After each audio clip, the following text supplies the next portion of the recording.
Bonjour encore à tous et à toutes. Je me présente, Wanyalo Kazan, étudiant de première année de chimie. Et aujourd'hui, je suis heureux de pouvoir partager avec vous mon sujet de thèse qui porte sur l'impact du réchauffement climatique sur le métabolome des plantes aromatiques et médicinales. Pour pouvoir vous présenter au mieux ma thèse, je vous ferai un petit contexte, notamment sur le réchauffement climatique, une petite introduction sur les plantes aromatiques et médicinales. Ensuite, je vous montrerai notamment tout ce qui est méthodologie pour pouvoir répondre au mieux aux différentes problématiques de ma thèse. Et enfin, les perspectives de ma thèse. Le réchauffement climatique est caractérisé notamment par l'augmentation des températures moyennes globales. Et ce qu'il faut savoir, c'est que elle impacte fortement, notamment le métabolome des plantes qu'on utilise dans la vie de tous les jours, par exemple. Et il est donc important de comprendre les conséquences du réchauffement climatique sur son métabolome et les stratégies à adopter, notamment pour lutter contre ces effets du réchauffement climatique.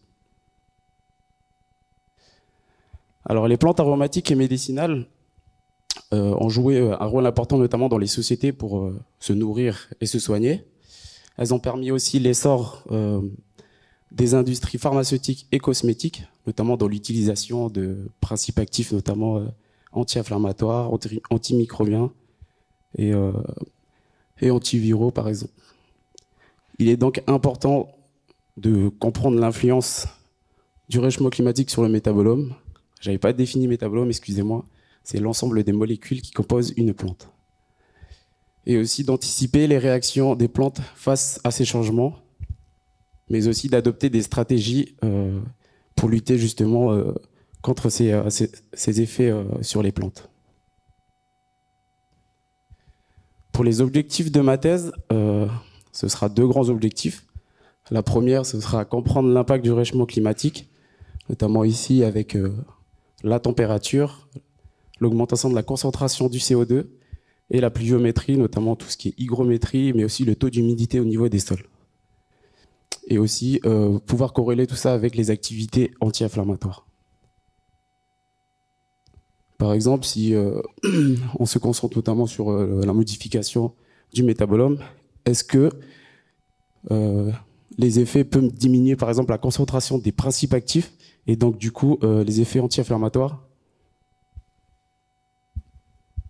Le deuxième grand objectif de ma thèse, ça sera d'évaluer justement le rôle des champignons mycorrhiziens arbuscules comme régulateurs de stress environnementaux. Ce qu'il faut savoir, c'est que ces champignons sont des champignons en symbiose avec les plantes. Ils vont se loger notamment au niveau des racines. Et des études ont été menées notamment sur leur capacité à aider les plantes à mieux réguler la croissance, notamment quand il y a un stress environnemental, mais aussi de pouvoir augmenter tout ce qui est fertilité au niveau du sol. Ici, je vous ai mis deux images correspondant au thym martiniquais et au curcuma, avec le même temps de croissance où, justement, à droite, des plantes, on a inoculé les champignons mycorrhiziens, et à gauche, sans champignons mycorrhiziens. Déjà, on peut déjà là apercevoir qu'il y a une différence, notamment au niveau de la taille, de la physiologie de la plante. Pour ma thèse, les travaux que j'aurai à réaliser, vont se comporter notamment en trois grandes parties. Alors, je reprends à peu près les deux grands objectifs pour faire un rappel, notamment comprendre l'impact du réchauffement climatique et les activités anti-inflammatoires.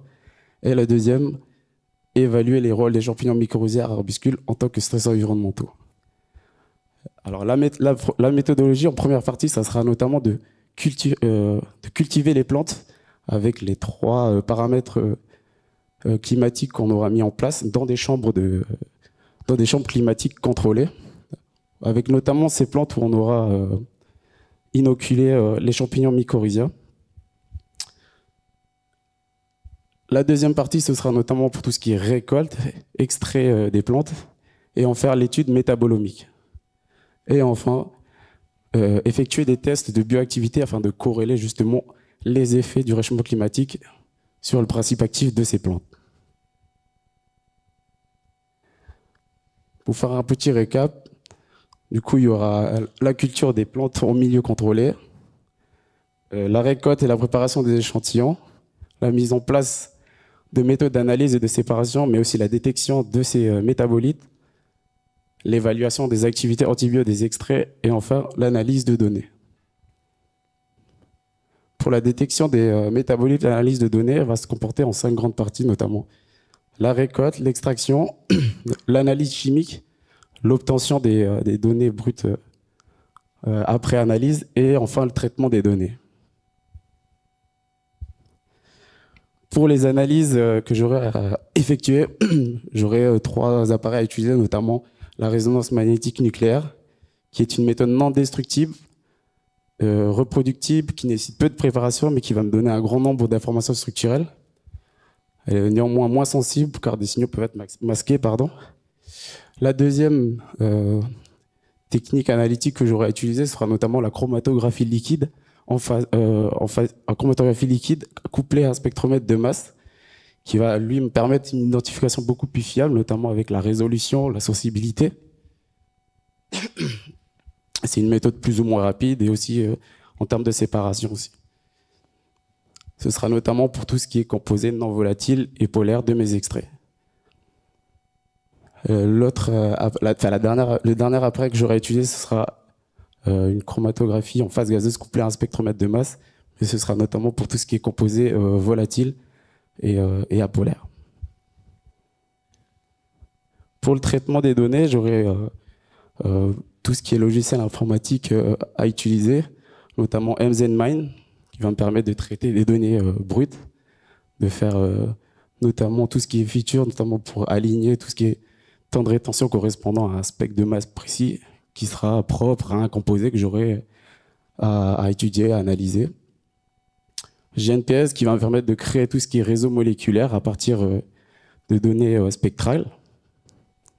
Et du coup, je continue du coup Cytoscape qui va me permettre justement de visualiser ces réseaux moléculaires et de pouvoir identifier mes composés aussi. Sirius qui va me permettre notamment pour tout ce qui est détermination structurale, qui va me générer par exemple tout ce qui est formule brute, qui va me permettre une meilleure identification de mes analytes. Et enfin, tout ce qui est analyse statistique, ce sera métabo-analyse avec, par exemple, des analyses en ACP, en PLSDA. Pour les perspectives de mon projet, ça serait de mettre en place un modèle ou plusieurs modèles de prédiction pour justement anticiper tout ce qui est composition moléculaire et activité pharmacologique justement liées à leurs effets associés aux plantes aromatiques et médicinales, de communiquer des résultats vers des communautés et autorités locales. J'avais déjà fait un séminaire au sein de l'ISEA et aussi un reportage avec Calédonia pour tout ce qui est début des travaux de ma thèse du coup. Les perspectives pour accompagner le marché des plantes aromatiques et médicinales dans la production de biomédicaments, mais aussi le marché des biostimulants. Et enfin, de promouvoir des actions de transfert de biotechnologie et de développement durable au sein des territoires d'outre-mer. Pour pouvoir mener à bien ce projet de thèse, j'ai notamment plusieurs partenaires et collègues qui ont m'aidé justement à pouvoir répondre au mieux à mes problématiques, notamment à l'Université de Strasbourg avec mon directeur de thèse, le docteur Nicolas Lebouvier, avec tout ce qui est chimie des substances naturelles. Le professeur Cyril Marchand qui va nous aider notamment avec les chambres climatiques, avec la mise en place des paramètres à appliquer pour pouvoir mimer au mieux le réchauffement climatique. Flora Cateux, Valérie Medviel et Luna Gontard, ce sera notamment mes collègues qui vont m'aider pour tout ce qui est suivi de culture des plantes. On aura travaillé aussi avec Aura Pacifica, qui est une start-up dans la biotechnologie, avec son référent qui est docteur Thomas Crosset, qui va nous fournir notamment pour tout ce qui est plantes et champignons mycorhizés arbuscules. L'Institut Agronomie Néo-Calédonien avec docteur Audrey Léopold, qui a mis en place notamment pour tout ce qui est suivi des plantes, les tests de suivi des plantes, avec notamment mes 3 collègues Flora, Valérie et Luna. Et pour tout ce qui est test de bioactivité, j'aurais à les faire à l'Institut Pasteur avec le docteur Mariko Matsui. Et enfin, à l'Institut de sciences d'ingénierie supramoléculaire à Strasbourg, j'aurai à faire tout ce qui est chimie d'analyse et études métabolomiques avec mon co-directeur, notamment Dr Jean-Louis Schmitt, le docteur Valentin Bauer et Cyril Antôme. Merci de votre attention.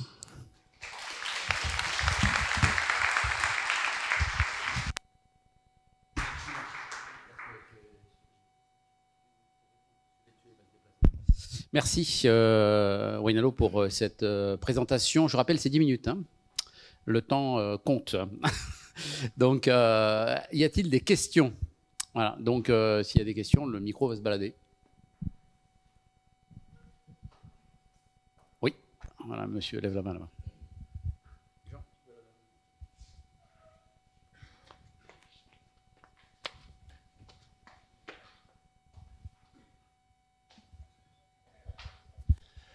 Bonjour, merci beaucoup pour cette présentation. Jean Massenet, IR Dataterra. J'avais deux petites questions. La première, c'est le choix des plantes donc, sur lesquelles tu te bases. Donc pourquoi ce choix-là en particulier? Est-ce qu'il est particulièrement représentatif? Je pense notamment à tout le volet médicinal en lien avec les sciences sociales. Et la deuxième question, c'est plutôt au niveau des perspectives, la capacité d'extrapoler les résultats au niveau régional. Donc on revient aussi sur la représentativité. Est-ce que le choix des plantes peut aider à une régionalisation des travaux dans les îles du Pacifique? Merci. Mais du coup, pardon, vous avez, excusez-moi, vous avez du coup posé deux questions en une seule. Hein. C'est un peu ça. Du coup, le choix des plantes et... Le choix des plantes et la capacité de représentativité de tes travaux au niveau des îles du Pacifique en général. Ou est-ce que c'est que applicable en Calédonie ou... Alors, pour le choix des plantes, on est parti sur des plantes qui sont inscrites dans la pharmacopée européenne. C'est-à-dire que c'est des plantes qu'on utilise tous les jours, notamment tout ce qui est préparation culinaire, par exemple. Là, j'ai donné l'exemple du thym martiniquais, le curcuma, mais j'ai réussi à travailler sur la citronnelle et la coriandre. Et comme c'est des plantes déjà connues, il est beaucoup plus facile, par exemple, de connaître tout ce qui est molécules qui la composent. Et du coup, pour pouvoir justement mettre en place le modèle, comme je l'avais dit, notamment pour les perspectives, travailler sur quelque chose de connu et après ensuite l'appliquer sur d'autres plantes, par exemple, ici de la région Outre-mer, ça va nous permettre déjà, j'ai pas encore de résultats, mais j'espère me dire qu'en fait, si j'arrive à mettre en place ce modèle de prédiction, on pourra l'appliquer pour n'importe quelle plante, par exemple. En utilisant notamment pour tout ce qui est biotechnologie, par exemple, les champignons mycorhizaux. Je ne sais pas si j'ai répondu à ta question. À votre question, pardon.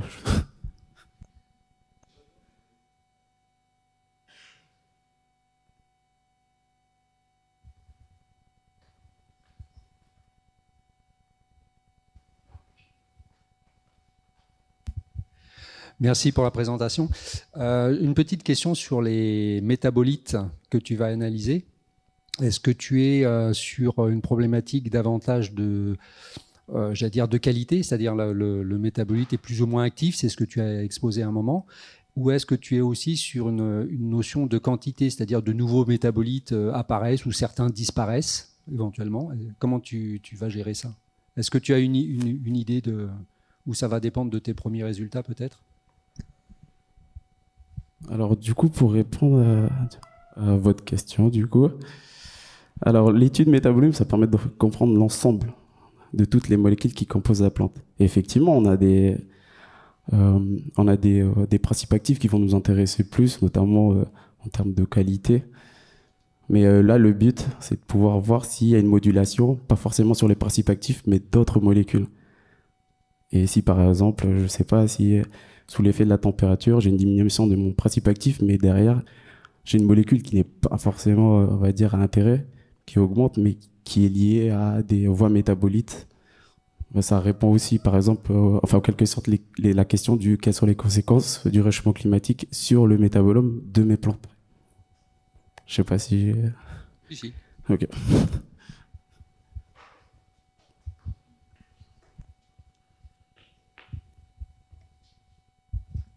Oui, bonjour, merci pour ta présentation. Moi, ma question va... Je voulais te demander si là tu fais des expériences en atmosphère contrôlée pour les trois paramètres, tu as choisi trois paramètres, est-ce qu'à la fin de la thèse, il va y avoir des mesures in situ sur le terrain?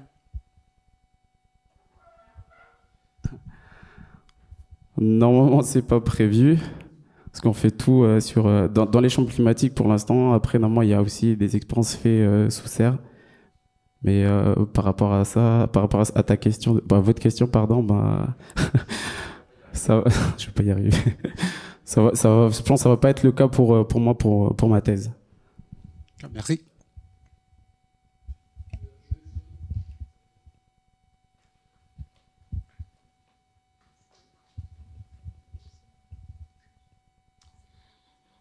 Oui, merci pour cette présentation. Alors j'avais une question moi au niveau de l'activité. Il y a un choix d'activité qui a été posé sur l'anti-inflammatoire. Dans l'absolu, il y a d'autres activités qui auraient pu ou qui pourraient être investiguées. Et pourquoi le choix de cette activité? Et si jamais au niveau de l'activité inflammatoire, les résultats ne sont pas probants, est-ce qu'il est prévu d'aller regarder d'autres activités?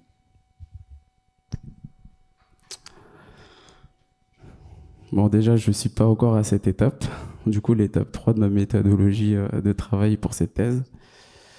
Mais en fait, je sais pas. On s'est juste focalisé sur les tests anti-inflammatoires, mais c'est vrai que c'est une question aussi à se poser si j'ai pas forcément des résultats probants au niveau des tests de bioactivité. Donc,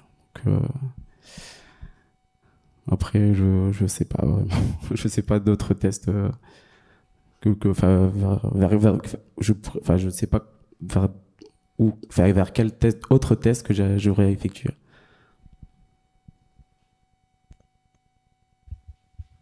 Merci Wanyalo pour ta présentation. Moi, j'aurais une question au niveau des scénarios de changement climatique en termes de paramètres, CO2, température, pluviométrie, humidité. Quelles sont les gammes de paramètres? Est-ce que tu vas rester dans des variations de paramètres déjà observées? Est-ce que tu vas utiliser des extrapolations extrêmes de concentration en CO2? Enfin voilà, on s'interrogeait sur les gammes de variations de paramètres que tu allais utiliser pour ton expérimentation. Est-ce que ce sont des choses, tu restes dans des gammes de paramètres déjà observées à l'heure actuelle, ou est-ce que tu forces vraiment les paramètres pour être en conditions extrêmes? Alors du coup, pour répondre à votre question, en fait, pour la mise en place de tout ce qui est paramètres, ça a été mis en place par du coup le professeur Cyril Marchand. Et après, je sais qu'on n'est pas sur des grosses différences, par exemple de température. On n'est pas sur des températures extrêmes. Moi, je sais que dans les chambres de culture, en ce moment, on les met à 28 degrés. Et les prochaines expériences seront menées à 31 degrés. C'est vraiment pour mimer en fait, en quelque sorte le réchauffement climatique, c'est-à-dire qu'on n'a pas une augmentation de plus de 5 ou de 10 degrés, je parle globalement. C'est des petits effets, c'est des petits paramètres à modifier, mais qui vont nous permettre d'observer si justement il y a une modification au niveau de la plante, par exemple. Et si je donnais un deuxième paramètre, ça serait aussi le CO2. Et en général, on est sur du 400 ppm en règle générale. Et en fait, là, on a augmenté de 2 fois plus, c'est-à-dire 800 ppm. Et voilà, après, c'est toute une question de temps, d'observation, notamment surtout si on travaille sur du vivant. Merci.